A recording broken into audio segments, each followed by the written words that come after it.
A sound. Important and never failing. It gives you an indication that a notch has fallen. What would happen if that sound did not exist? Let me tell you a little story. About a year ago, I was playing around with a screwdriver, and I dropped it. Yet following it, I heard nothing. What had happened? Why was the sound gone? Now naturally, I started freaking out. There must have been a logical explanation for this disappearance. Something cannot just vanish like that. This is when I felt the need to write. Not one page, not 2 pages, or 4 single-spaced pages, but many thoughts and theories about this disappearance. Keep in mind this was around 2 in the morning. I was losing my mind. And when I tell my friends and relatives about this experience, they take me for a crazy kid, which is going through a phase. Something of an existential crisis. And to be totally honest, I don't think they're wrong.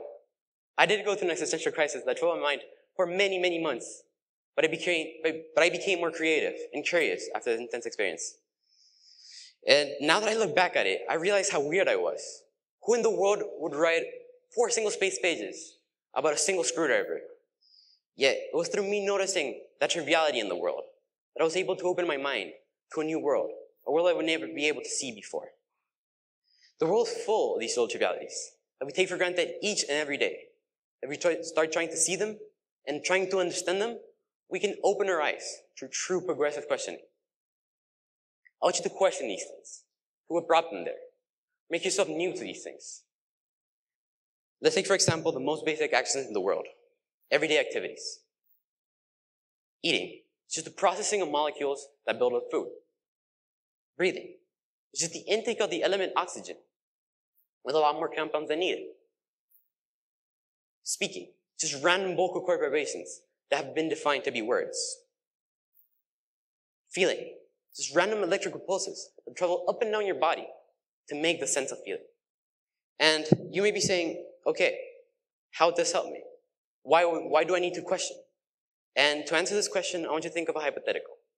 Think of a baby.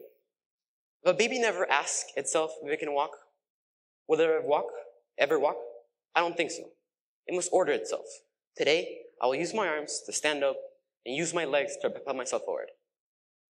And maybe some of you are saying, oh, this is just because the baby sees it in society. But I don't mean to be rude or anything, but I don't think you guys are right. Just by the simple fact that even blind babies who have no way to see the world can still walk and are able to question the innate ability that allows them to take their first steps. We are beings who question. It is in our nature.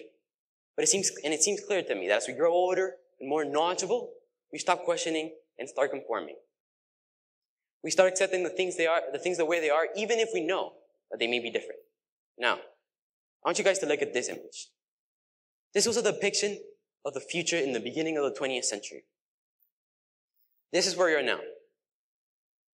Why aren't we more advanced by now? Why aren't we flying across the universe by now?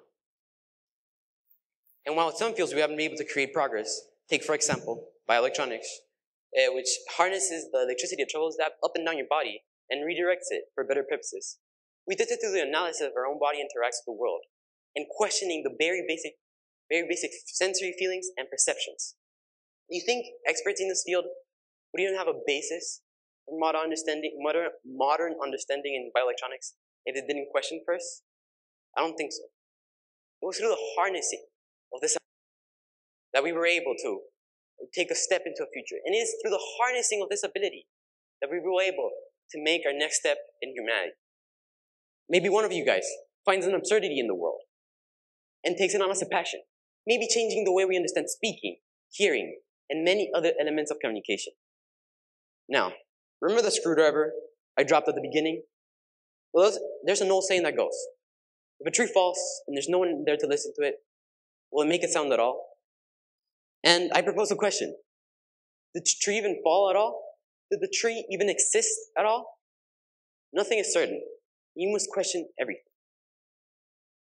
Today in age, we're faced with a society that accepts. We're seeing people who conform.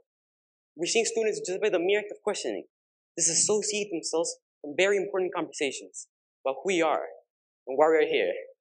This must change. The world must change. We must question and seek for the answers to those questions. Because only then we'll be able to break the cycle of conformity. So go at it. Question. I understand it will be difficult, but you will be astonished what you can accomplish by having your own little existential crisis. I want to leave you guys with a little quote. The only thing I know is that I know nothing. You guys know who said that? Anyone? Socrates. One of the wisest men to ever live. Be a blank slate. Empty your mind. Because you can only paint a beautiful painting with a blank canvas. But should you believe me? I know nothing. Thank you.